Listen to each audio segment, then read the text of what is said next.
something happening here. But what it is ain't exactly clear. There's a man with a gun over there telling me I got to beware. I think it's time we stop, children. What's that sound? Everybody look what's going down.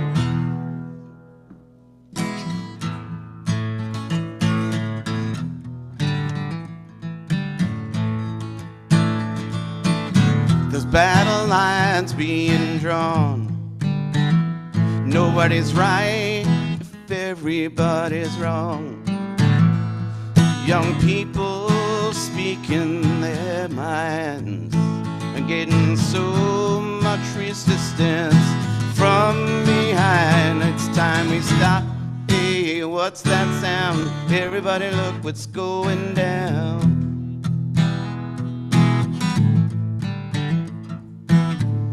What a field day for the heat. 1,000 people in the street, singing songs and carrying signs. Mostly say parade for our side. It's time we stop. Hey, what's that sound? Everybody look what's going down.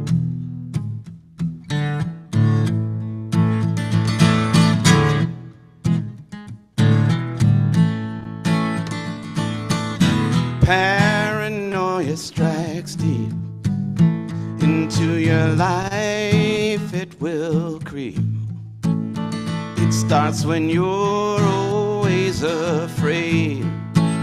Step out of line, the man come and take you away. It's time we stop. Hey, what's that sound? Everybody look what's going down. Better stop, hey, what's that sound? Everybody look what's going down. Stop, hey, what's that sound? Everybody look what's going down. Stop, hey, what's that sound? Everybody look what's going down. Stop, hey, what's that sound? Everybody look what's going down.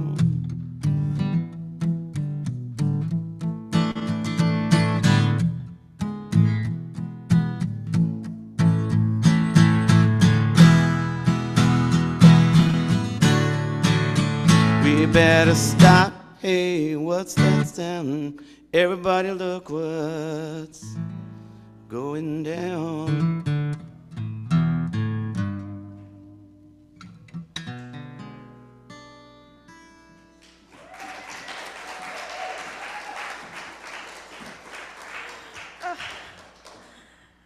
That is a perfect way to start. I love the way that song starts. There's something happening here. Good morning and welcome to the Unitarian Universalist Congregation of the South Fork. We come together each week to honor what is of worth. In this hour, we pause in the everyday rush and flow of our lives in reverence and thanksgiving to connect with the sacred, to remember our commitments to each other and to this world. Whoever you are, whomever you love, wherever you are on your life's journey, whatever your name for the sacred, you are welcome to bring your full self here. I am the Reverend Kimberly Quinn Johnson. Our musician is the brilliant Steven Skoldberg. Our tech hosts this morning are Monica on the camera and Carl, who is managing Zoom. If you are joining us on Zoom, you should have access to live transcript, closed captioning. If you're joining us here in the meeting house, we have hearing-assisted devices, if that is helpful for you. And a new thing that you might be noticing this summer is that we welcome children to remain in the sanctuary for quiet play with Kim during worship. I have a few announcements for you this morning. I wrote this before Friday, and so my notes tell you that on Friday, please join us for Drop the Mic. But that already happened, so please stay tuned for the Drop the Mic date in September, which might be moving from Friday to Sunday as we look for a time that is more open for people's schedules. I do, though, want to thank the Care and Connection team. That's Pam Wittenberg and Carol Mason and John Andrews for all of your hard work on last week's picnic. It was a lot of fun, and it probably looked effortless, but it wasn't. But as you might guess from Carol's side, it was not. It is a joy for us to do that work to create opportunities for people in this congregation, members and friends and visitors alike, to connect with each other. And if you want to be a part of that joyful work, you can join the Care and Connection team who are meeting on Monday at noon at Panera Bread in Bridgehampton. And if you want more information about how to be involved with the work of the Care and Connection team, which also includes Jim Thurman, sorry about that, talk to any of those four or myself. And I'll be away for the next 2 weeks, so don't try to talk to me during the next 2 weeks. Some of you might know that I serve as a mentor to several new ministers, and so while I'm away, I'll be working on a curriculum for the Ministers Association that will be helpful to other ministers serving as mentors. I'll be back on August 21st, and so I will look forward to hearing from you then. And if you have an emergency during the time when I'm away, please don't hesitate to contact me by cell phone.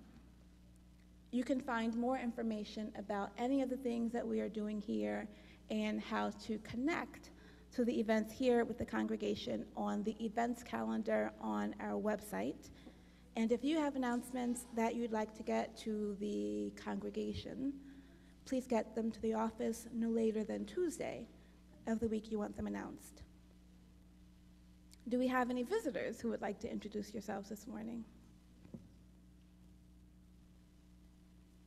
If you are visiting in person or online, we hope you'll sign our guest book, which is in the front hall, or using the link that is in your chat.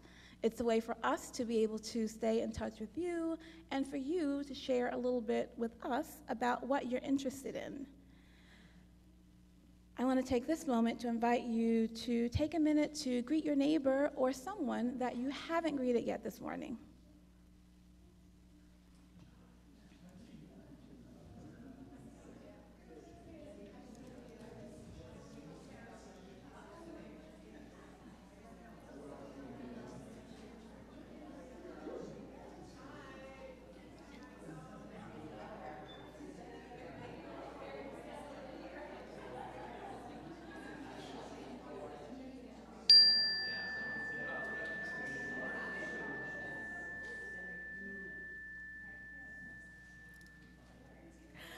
This month, we begin our exploration of the theme activism. For many UUs, activism is central to our understanding of this faith. We are the social justice people, grounded in a love that calls us to act in the world. Unitarian Universalism spurs us with our own hands or minds or money or effort to bend the arc of the moral universe towards justice. Our opening words, for which I need someone to volunteer yourself to light our chalice. Our opening words come from the Reverend Tanya Marquez and are in both English and Spanish. So bear with my accent. Witnesses of the world, or testigos del mundo. It is now when we are called as witnesses of the world to mend it, to change its course, to restore it. It is now when we are called to act on our values. Es ahora que estamos llamados a ser testigos del mundo, a enmendarlo, a cambiar su curso, a restaurarlo. Es ahora que somos llamados a vivir nuestros valores, a no escondemos, a no temer, sino a ser audaces y a hacer ruido. Es ahora que somos llamados a continuar nuestra lucha por la justicia, a organizarnos, a levantar las voces. Es ahora. Reunámonos. Démonos valor unos a otros. Celebramos. Not to hide, not to fear, but to be bold and loud. It is now that we are called to continue our fight for justice. It is now to organize, to speak up. Let us gather. Let us give each other courage. Let us worship. Our first speaker this morning, at some point, I wanted to say that I am delivering hardly any of our message this morning. We get to hear from 4 different members and friends of the congregation from different backgrounds and different generations doing very different work in the world, who will share with us who they are, what they do, why they do it, and how this activism in the world connects back to their faith. Our first speaker this morning is Myrna Truitt.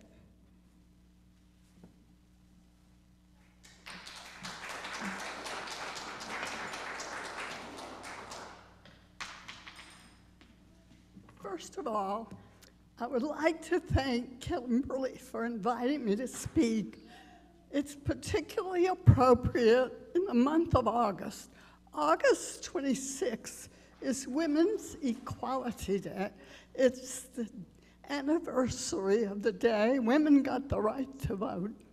I hope on that day all of you will celebrate the women in your lives. I would like to open with a quotation from a British writer, Virginia Woolf, who said, "Shakespeare had a sister. She died young. She never wrote a word because she never learned to read or write." Keep that in mind.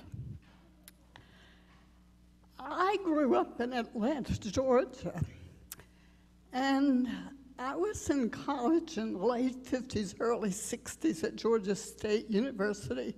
My first venture into activism was I got together with a group of students from my school and a group from Morehouse College, the black college in Atlanta.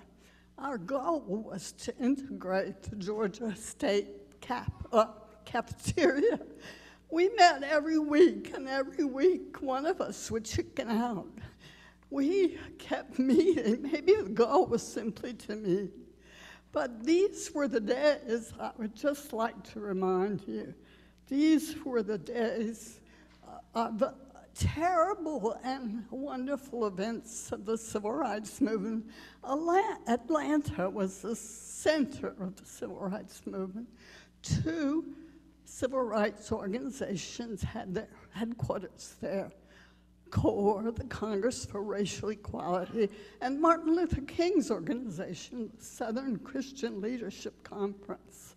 But this was against a background when 3 civil rights leaders were murdered in Mississippi. Remember their names: Goodman, Cheney, Schwerner. The Birmingham Baptist Church was bombed and 3 young black girls were killed.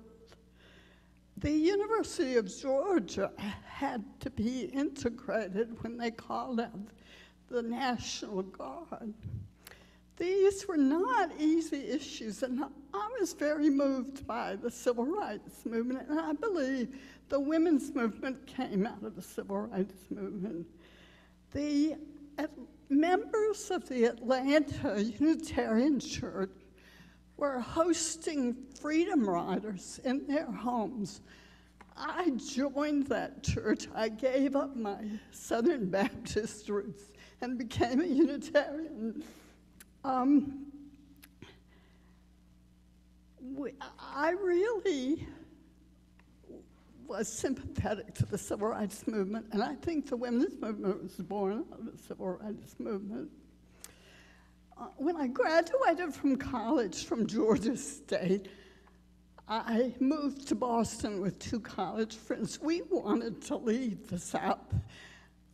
We arrived in Boston and saw young black children getting bricks thrown at them because they were bused to schools. And so I became a member of the Boston chapter of the National Organization for Women. I would like to make the point right now that we were never an exclusive women's group. We always had men who were members, and we welcomed them. My motives were, of course, social change. I wanted to change gender stereotypes. I think men face them as well as women. Not only did I join the women's movement, but the Boston chapter of NOW is offering a class in auto repair. I bought a car, so I signed up for this class. The woman who was teaching it was a professor at Harvard Business School. She got a job offer out of state and was giving up the class. She encouraged me to take over the class in auto repair. She also encouraged me to go to business school. Teaching auto repair was fun. I wanted to change women's attitudes about themselves and about taking charge of their lives, and particularly cars. Being an activist at that time was difficult, but we learned a lot. We knew what we wanted to do, but we didn't necessarily know how to do it. We taught ourselves. We learned the values of an outsider's viewpoint. We cherished sisterhood and brotherhood. We valued the women that came before us. I would just like to mention a few: Susan B. Anthony, Margaret Sanger, Sojourner Truth, Jane Addams, who was married to John Adams. When he was working on the U.S. Constitution, said, "Remember the ladies, or we will foment a revolution." She was an early predictor. There were other women as well that we valued. Eleanor Roosevelt, who helped write the United Nations resolution of equality.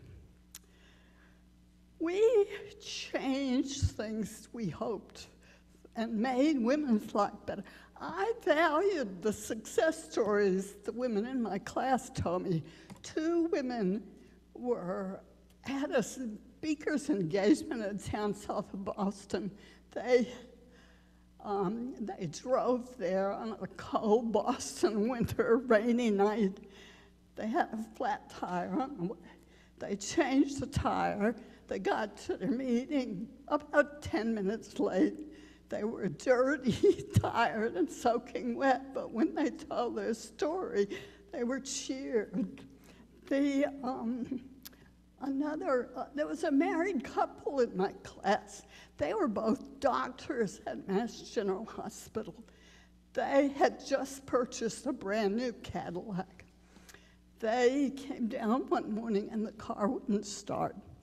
They contacted the dealer. The dealer said, "Well, you didn't maintain the battery." And they replied, "Excuse me, but last week in our auto repair class, we tested the battery with a hydrometer." The dealer replaced their alternator free of charge. It was still in the warranty. We had a lot of stories like this. But we, in the process of changing women's lives, we transformed our own lives. A woman I knew had never had a paid job. She became the president of an insurance company and was invited to serve on the Federal Reserve Board. Another woman became the head of consumer affairs for New York City. I earned a master's degree in business at the Graduate School of Business at Boston University, and I got a job in New York. I became the director of advertising research for Newsweek magazine. And now here I am, trapped in the Hamptons, you might say. I would like to conclude with this. I swear to you on my common woman's head that common women are as common as a common loaf of bread and will rise. Thank you.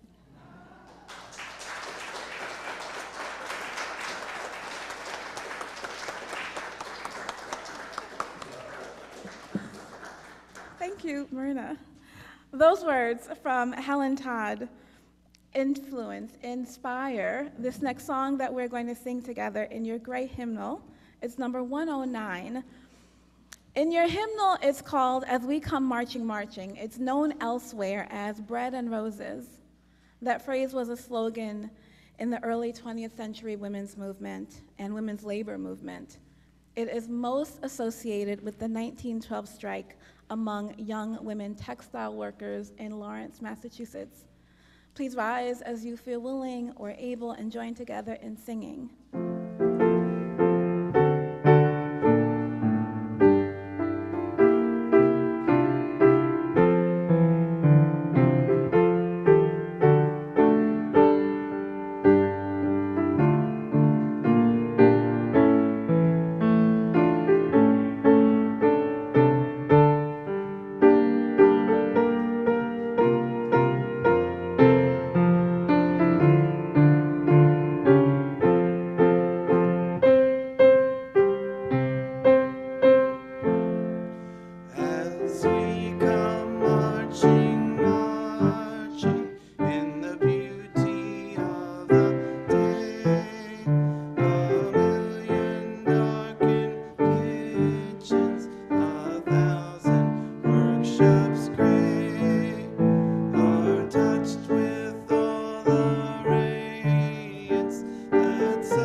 watch and night learn the toil where one reposes, but the sharing of life's glory, bread and roses, bread and roses.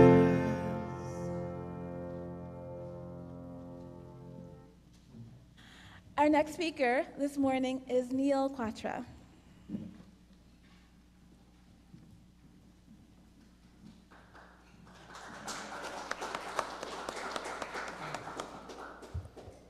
Thank you. Thank you, Reverend Kimberly. Before I get started, I just wanted to thank Reverend Kimberly and really all of you in this congregation for welcoming my family and I over the last few years as we moved out here. And this congregation has really made this place feel like home to us and immediately gave us community in a way that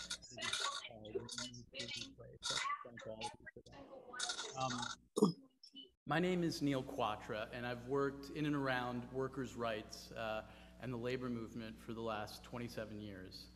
I continue that work today through a political consulting firm that I run, where we focus on workers' rights and on climate and clean energy campaigns, as well as work on affordable housing and raising the minimum wage.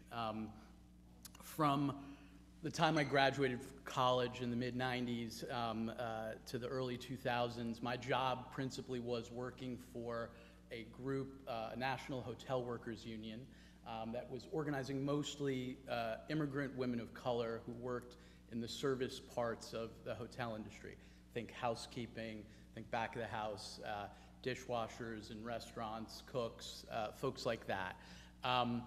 And my job basically was to identify ways in which the workers could organize a union in their workplace for better wages, benefits, and respect and dignity.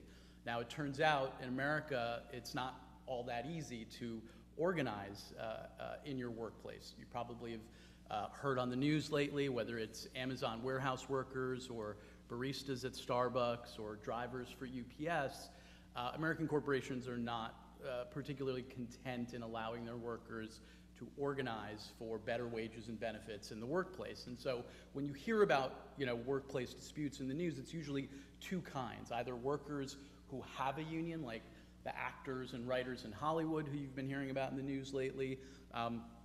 They're trying to get better wages and benefits, but for a lot of the other workers, it's simply to try to organize a union in their workplace. But all too often in America, corporations fire workers, they change their hours, they keep them away from fellow workers who they're talking to and organizing, and they do things that essentially make it impossible for workers to build a union. So even when workers, in the face of that resistance, manage to organize, employers won't recognize the union, and they'll make it impossible for them to actually get a contract. So what the union that I worked for about 15 years, what their strategy was is they said, look, we're not going to hold workers hostage to this process where employers can violate the law and ruin workers' lives just because they're trying with their fellow workers to improve their working conditions. So what we're going to do is we're going to have strategies to identify which hotel corporations, which owners of these hotels who have issues before government or who have issues where political mobilization could impact the workers' power vis-a-vis their employers. And so what we did from really the late 90s to the mid-2010s, where there was a massive wave of hotel development in the country, and the concern for the union was if where they currently existed had union membership and density in cities like New York and Chicago, if new hotels were built non-union, it would bring down the standard that the union workers had built. So my job essentially was to engage when developers and hotel operators were proposing new hotels and to use the political process to leverage organizing rights agreements to make it impossible for these employers to fire workers or to prevent them from organizing a union 3 and 4 years into the future when one of these hotels was being built. It turned out to be one of the most successful programs in our union's history. We organized tens of thousands of hotel workers during that period, and we did it in non-union cities and states that mattered, places like Houston, Texas, Phoenix, Arizona. In fact, Phoenix is one of the places I'm most proud of, because there was no union that existed in Phoenix, and about 12 years ago, a big convention center hotel was being proposed there. It was being financed with tax-exempt debt from the taxpayer, from the public, and I managed to go in and work with community allies. In fact, many of the communities I ended up working in, we worked in concert with community leaders from clergy, and in almost every community, UU leaders were a part of what we were building in terms of the organizing that we needed to do to leverage the rights for those workers. So my job was basically identify these projects, identify where the political leverage was, and ensure that these projects did not get built unless those agreements were in place. And so I did that work for about 15, 20 years. In terms of how I got my start in that work, really, and how I got my start in activism and how it's connected to my spirituality, is when I was young, I would go to India with my family, where my family's originally from, and I would see a lot of poverty, and it was ubiquitous. And I asked questions, and I would come back, and I would ask questions, and I would try to figure out, why things were so different here, and why they were so different in India, and why people who seemingly were the same could live such different lives.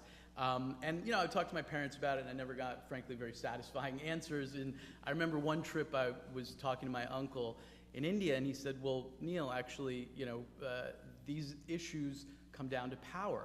And so he explained to me how power worked and how it was secured and how it was wielded by people in society, and that no matter where you were, there were workers struggling in the face of employer exploitation. And he said to me, I guarantee you, where you are in New York and New Jersey, that there are workers who are struggling. Go find where those workers are and go work with them. And so when I got to college, I found those workers on campus and started organizing with workers on campus who were food service workers who worked in our dining halls, who were trying to organize into a union. And I eventually then worked for that union as my first job out of college, and I worked with that union for 15 years, organizing hotel workers around the country. When I was talking to Reverend Kimberly about a story from that time and what I remember and what I feel proud of, one of the stories that stays with me till this day is, when I started organizing, one of my goals was to recruit a hotel worker to come become an organizer, because in my experience, what I saw was you had a lot of quote-unquote sort of professional organizers, very well-meaning college graduates like myself, who would go and try to organize in workplaces and in communities, but really the most effective organizers were the workers in the workplace, because they had the most trust and credibility from their fellow workers, and so they were always the best organizers. And so my thought was, well, if I could figure out how to bring a worker not just to organize fellow workers, but to organize their fellow workers and mobilize for things like politics and electoral action, that could be really powerful. And so in one of the first campaigns I did back in 2008 in New York City, I asked the organizers, I said, are there good leaders in the workplace that we could bring out? And they gave me a few names, and I went and talked to these workers, and there was one woman in particular. She was a front desk attendant at the Roosevelt Hotel in Manhattan. She had grown up in Coney Island, New York, and everybody told me she was a leader. And when I talked to her about coming out and doing this sort of political work, she was very resistant. But after a few conversations, she agreed to try it. And not only did she thrive in that first campaign, but she worked with the union on multiple campaigns after that, and then in fact left the hotel industry, went on to become a political operative herself, and worked for the Attorney General of New York, the Governor of New York, and till this day is doing community organizing in her community, actually here in Long Island in Hempstead. And in terms of how my activism connects to my spirituality, my spirituality has always been about trying to connect to people's lives, and whether it's struggle or celebration, that's sort of how I've thought of activism and my spirituality. Thank you.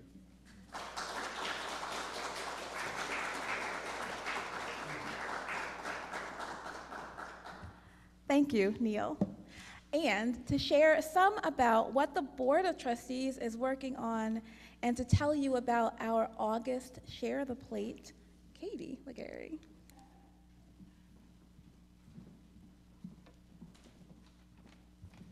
Thank you so much, Reverend Kimberly.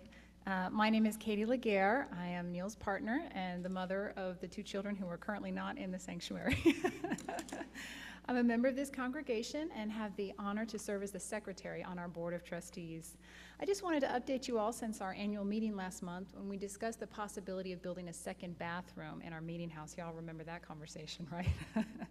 Well, due to the concerns about accessibility, Jerry and our downstairs renters have found a way to collaborate on plans to develop a movable wall so that we'll be able to use the second bathroom downstairs during our services and special events. So that's the big update. Last month, Martha also brought back some fabulous ideas from the recent General Assembly, and your board members have been identifying individual goals for the years ahead. And we'll be working with the Committee on Shared Ministry for a fall retreat to focus on clarifying our mission, visioning, and membership enhancement. As with our monthly board meetings that are announced in the bulletin that Reverend Kimberly mentioned, all friends and members are welcome to attend these meetings. Okay? I'd now like to shift gears and share with you all a very special opportunity we have today for generosity. Reverend Kimberly shared last week that a fellow UU congregation, the Community Unitarian Universalist Church in Plano, Texas, was firebombed the night before a Sunday service, with the damage to be shown on your screens.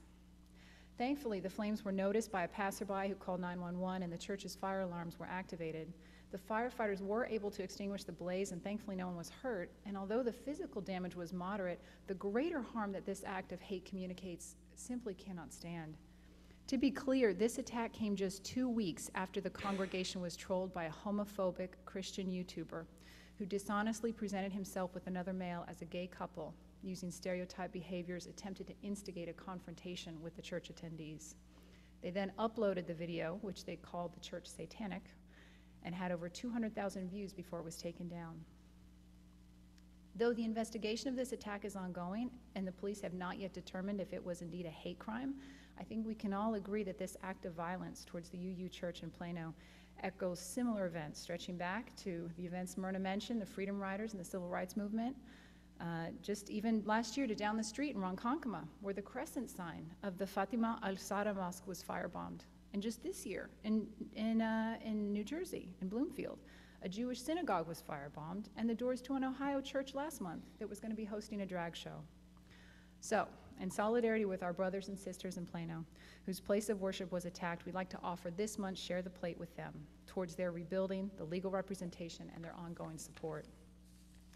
When I let them know about our plans, they shared this note for us that I'd like to read now. Greetings to you all, dear friends in Long Island. Your generosity and caring are so appreciated. Being the recipient of your Share the Plate offering is a blessing, and we are truly grateful. The events of the past few weeks have taken us to a place that we have never been in, and the fear and uncertainty have been substantial. What has also been substantial is the outpouring of love and support we have received. The well wishes have come not only from our larger UU family, but from the members and leaders of other faith communities. This has touched our hearts tremendously. We send our love to you, and we remain committed to the values that are the foundation of being Unitarian Universalists. Blessings to you all.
They're talking about revolutions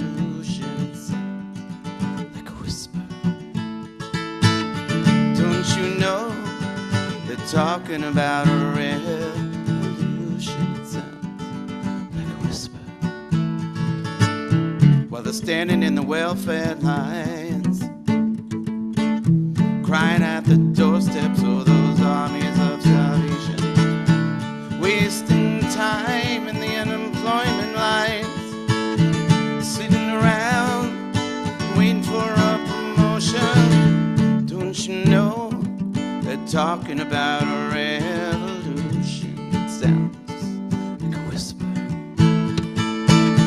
Poor people gonna rise up and get their share.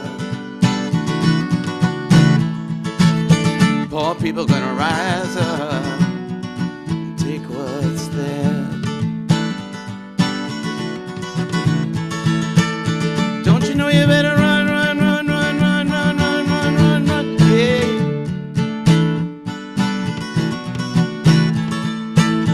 Said you better run, run, run, run, run, run, run, run, run, yeah.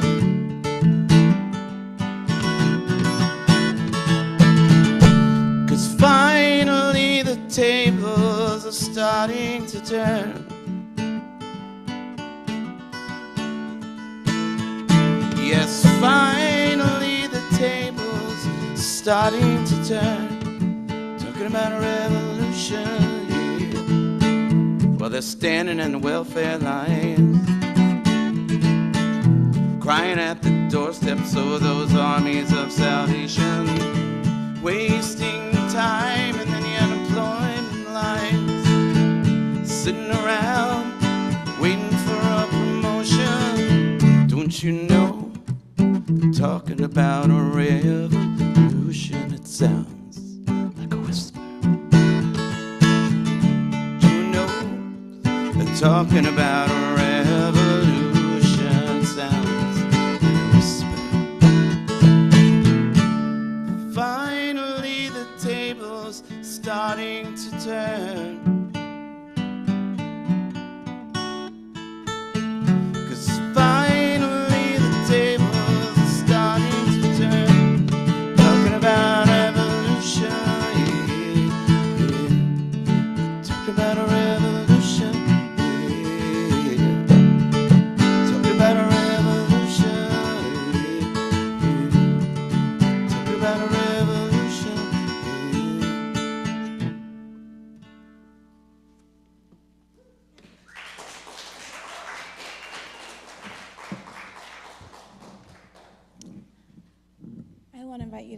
Deep breath and notice how you're feeling in your body. Maybe you're uncomfortable. Maybe you're loosening. As we enter into this moment of meditation and reflection, these words are from the poet June Jordan. Activism is not issue specific. It is a moral posture.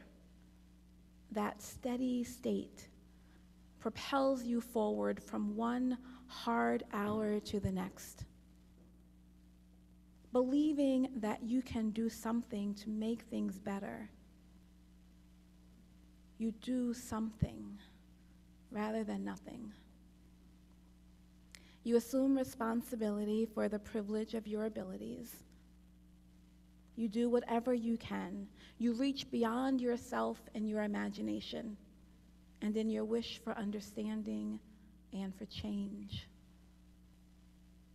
You admit the limitations of individual perspectives. You trust somebody else. You do not turn away.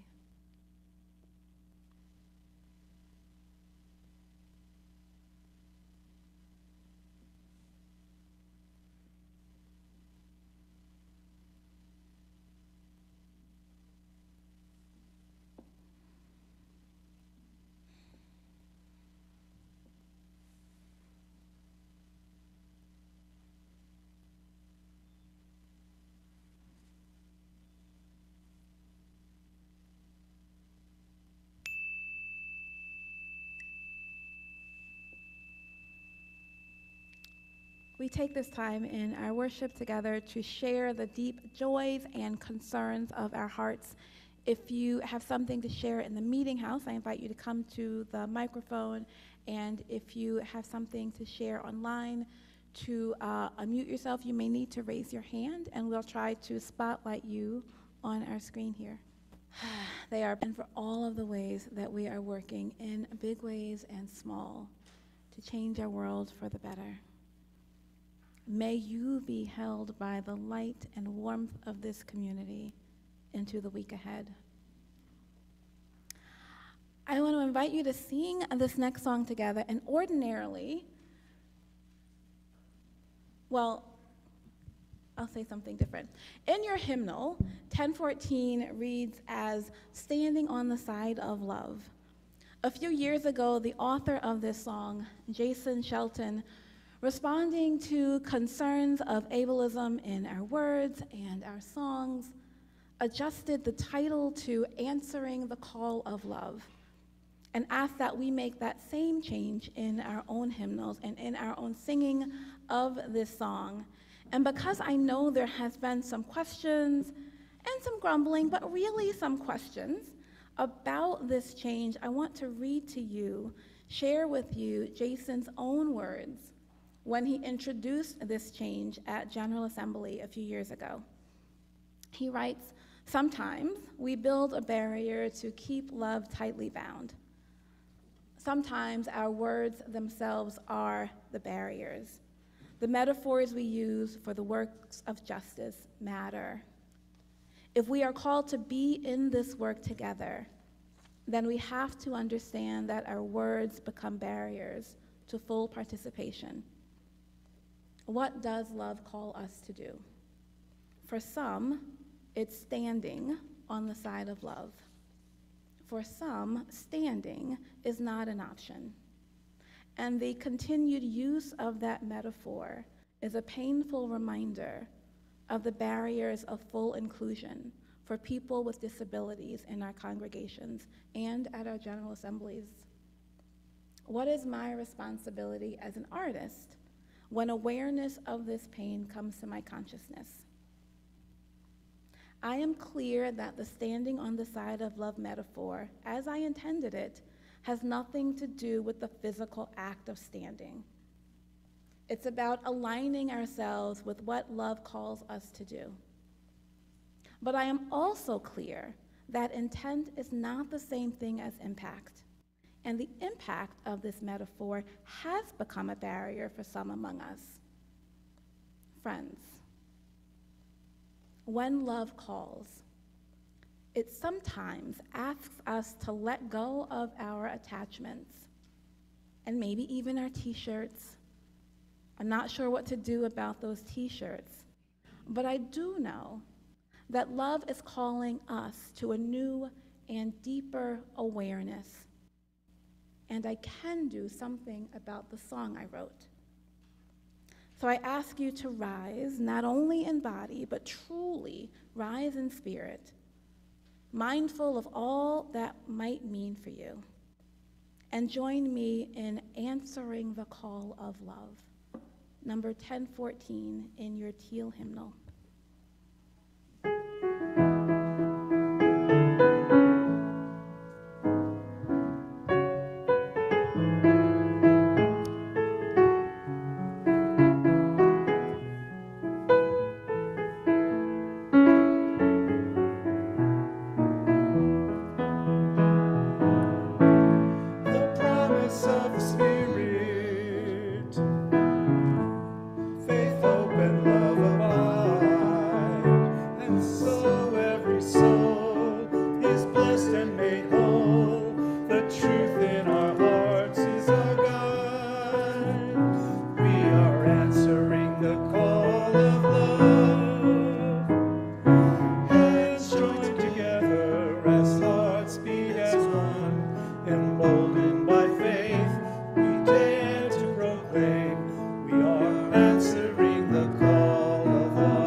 Sometimes we build a barrier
Our next two speakers will be John Andrews, followed by Emily Weiss.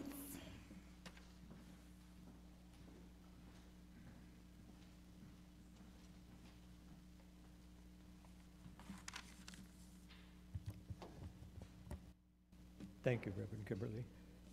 In the 1960s, I trained to be a physicist, but when I realized that my research in that field would save neither me nor the world, I took a teaching job at Southampton College to give me time to sort things out.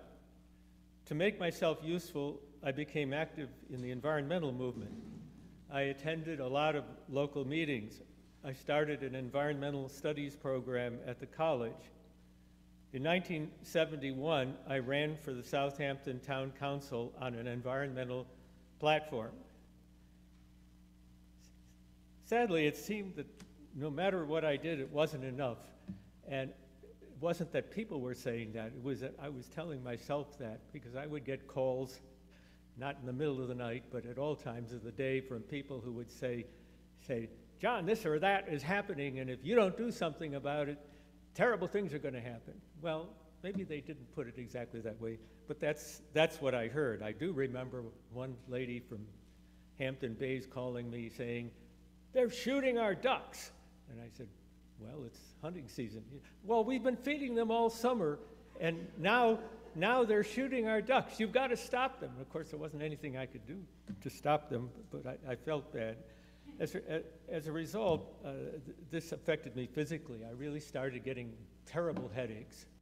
And at the worst of it, every 4 hours, one would come on, and it was so intense that I just had to lie on the floor for an hour until it went away.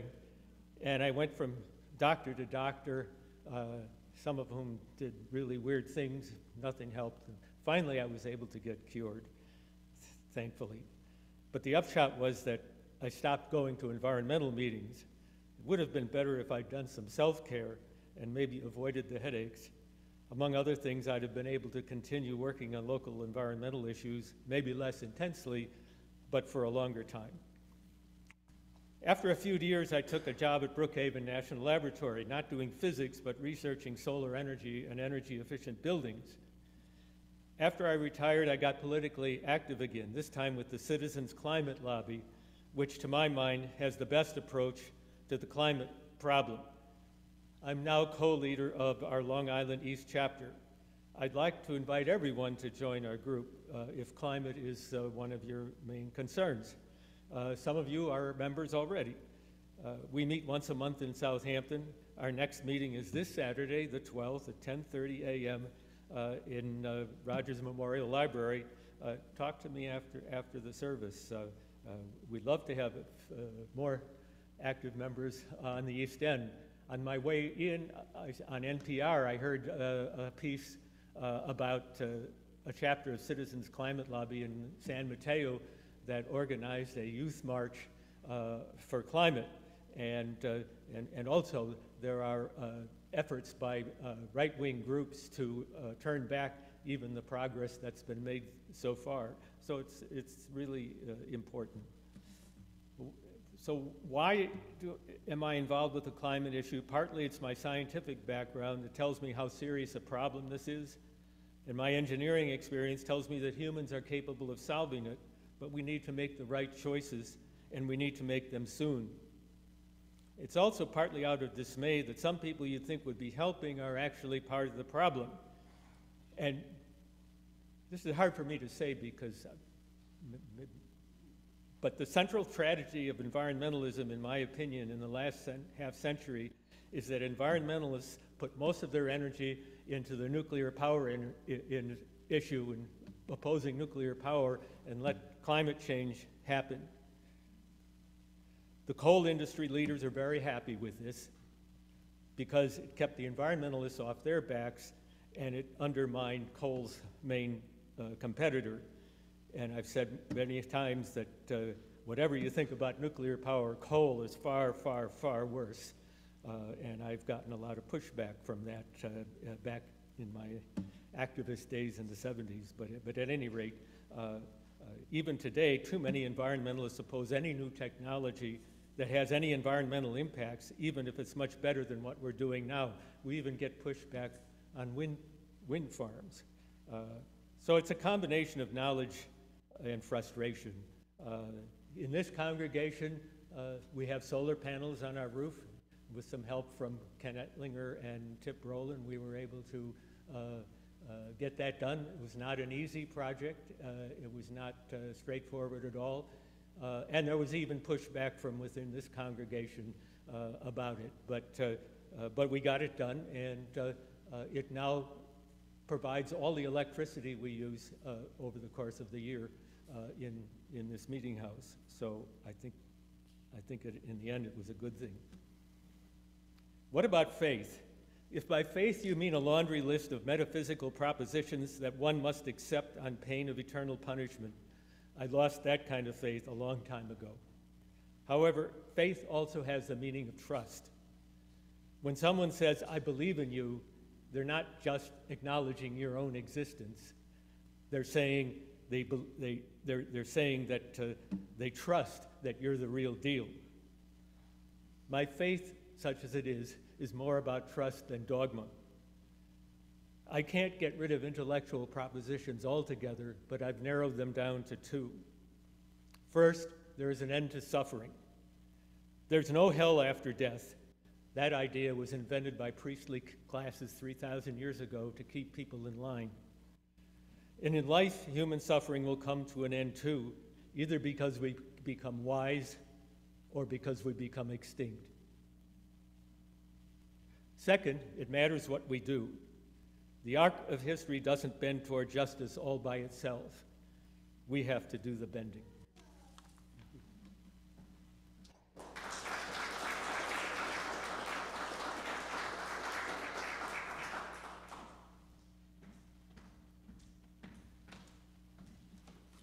Thank you so much. And I just want to say how honored I am to be standing with these, or to be joining with these other speakers who have done so much to advance all of our lives and work. So thank you all.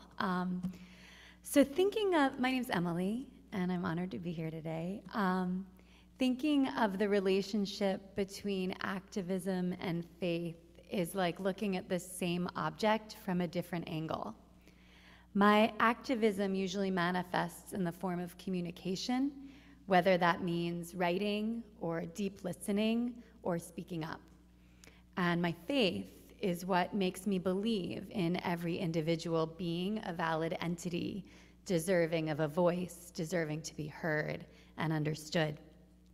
I have to believe that my Unitarian Universalist roots contributed to this inherent belief that all perspectives are valid, and the desire to listen with extra effort to those perspectives that are not always centered. Growing up in suburban New Jersey, there was no shortage of loud people who were used to being heard. I wanted to hear voices of the world, ones that were harder for me to find. And that thirst took me to work all over the world. I spent time living in Southeast Asia and Central America.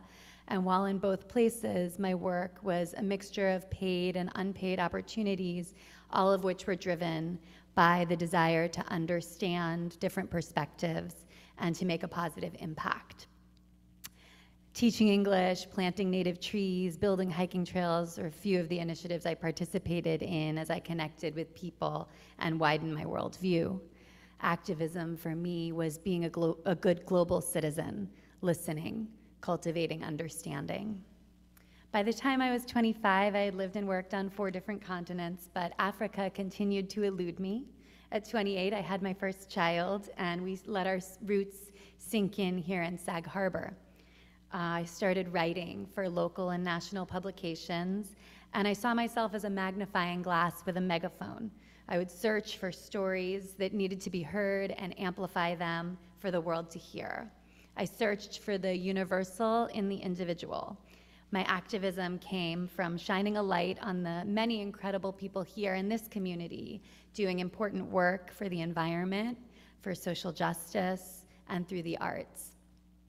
I also started teaching yoga, helping people to find themselves and connect to each other through the ancient wisdom of this practice. But my interest in the global community never waned, and one day When I was teaching one of my regular yoga students, she asked me if I'd be interested in teaching yoga in East Africa. So my first trip with the Paper Fig Foundation was sharing yoga, and not just with the Americans who we brought on the journey, but also with almost every Rwandan and Ugandan who wanted to participate, well, everyone who wanted to participate. We offered it to everyone along the way. And we got to practice yoga in a backyard in Kigali with 30 survivors of the Rwandan genocide. We practiced yoga on a dock on the deepest lake in Uganda with Ugandan hospitality workers. We practiced yoga squeezed into the Paper Fig Foundation Skills Training Center with 60 girls who would not otherwise be able to access education. And of course, I wrote. I listened to their stories and then I wrote them down. And I came to understand the Paper Fig Foundation in a unique way because I had interviewed everyone involved, from the doctor at the local health center to the security guard, from the pastor at the church up the hill to the students of the Skills Training Center. And they all told me their stories with a translator if necessary, and I listened. There was the story of Jasmine, who started as a student at the Skills Training Center and grew to become a teacher, who started so shy you could barely hear her speak, and who now dances down the runway with her braids swinging, the most confident woman, leading a line of aspiring designers behind her. The story of Brian, who was afraid for his life in Kampala, but found a safe space with the Paper Fig Foundation in Kasese, and has taught advanced skills to a group of students who would never have had access to his level of skill, all while nurturing his own well-being and sense of self. And the story of Fiona, who was a Paper Fig mentee at Kampala Fashion Week and has blossomed into a mentor, teaching all the graduates of the Paper Fig Foundation to know their worth and to never accept less than they deserve. And in a minute, we'll hear her speak for herself. But I just want to conclude with my activism through Paper Fig is now trying to find opportunities for these deserving people, trying to create some equity in an inequitable world. So how is this work shaped by my faith? Deeply. My experience growing up Unitarian Universalist and believing intrinsically that each human being is deserving of respect and each person, each perspective has its roots in something valid is what spurred me to travel the world and to find humanity everywhere. Sometimes I feel like my work with Paper Fig is a complicated puzzle. I'm working to improve people's lives in a society that does not prioritize its people. I'm working to understand a racist world in a country where racism doesn't have the flagrant daily experience that it does in the United States, but its ramifications are still far-reaching through the legacy of colonization. I'm working to find the sameness in the seemingly distinct, the universal in the individual, the truth underneath it all, that we are all connected. And I just want to finish with Fiona's words as she speaks to the girls of the Paper Fig Foundation when I was there last month. Don't look down on yourself because you're a seamstress. Because all it means is for you to be strategic, know where you're going, and you can actually achieve it.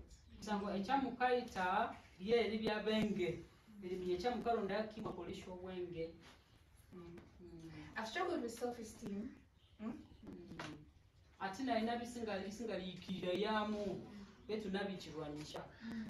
And the world is not kind. So if you don't value and know your worth, no one is going to give it to you.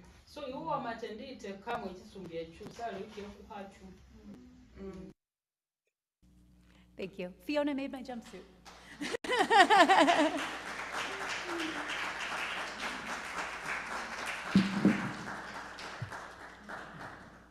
Thank you, Emily, and Myrna, and John, and Neil. I want to invite you to sing one last song together. Please rise in body or spirit, however you feel able, to sing number 1028 in your teal hymnal, The Fire of Commitment.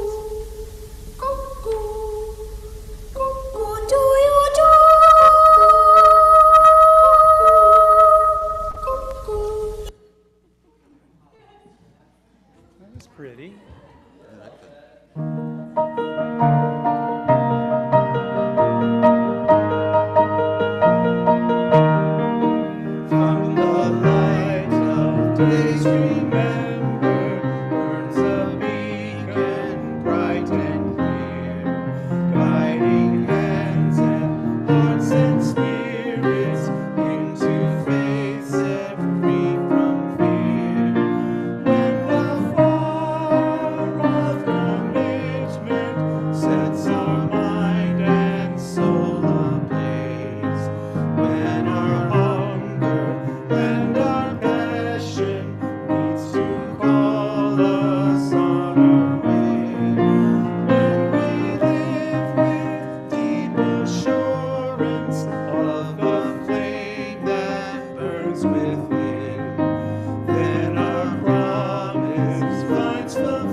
Of course, we know our future is now. If you're joining us in the meeting house, we invite you to stay for light refreshments. And thank you so much to our hospitality host. You know, we can do this every single week if each of you just takes one Sunday a week. There's a way for you to sign up on the fellowship hall, on the fellowship table, and also in your email each week. We hope you'll join us next week. Our worship leader will be the Reverend Bill Grimble. And if you are visiting us for the first time or the 50th time, we really do hope that you will find a home here. Our closing words are from the Reverend William Gardner. We all have two religions, the religion we talk about and the religion we live. It is our task to make the difference between the two as small as possible. We extinguish our flame with the unison words in your order of service. We extinguish this flame, but not the light of truth.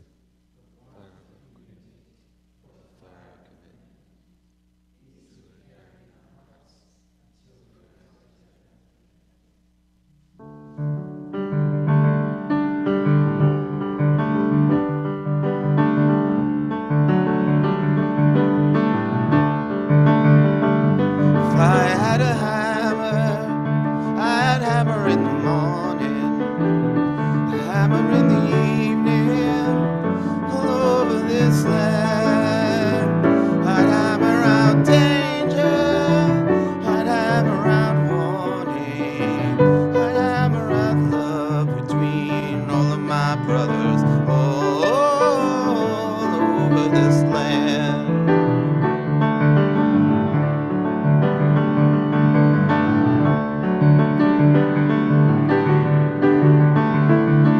If I had a bell, I'd ring it in the morning, I'd ring it in the evening, all over this land.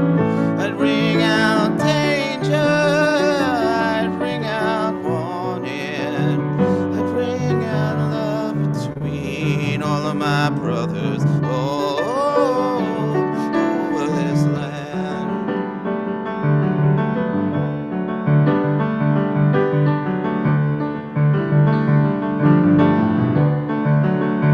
If I had a song, I'd sing it in the morning, I'd sing it in the evening, all over this land. I'd sing out danger, I'd sing out warning, I'd sing about love between all of my brothers all over this land.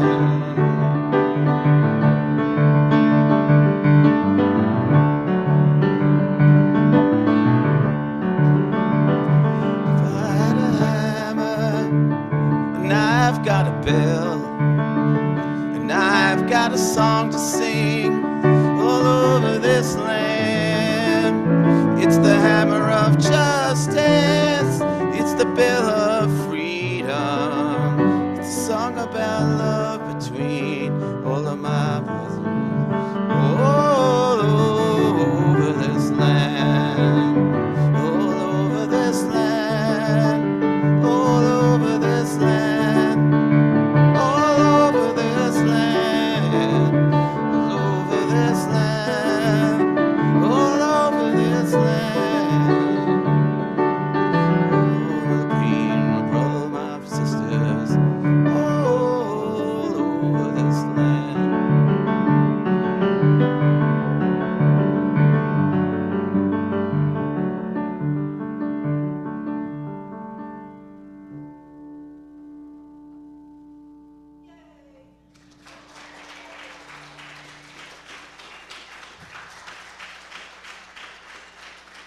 Thanks for singing.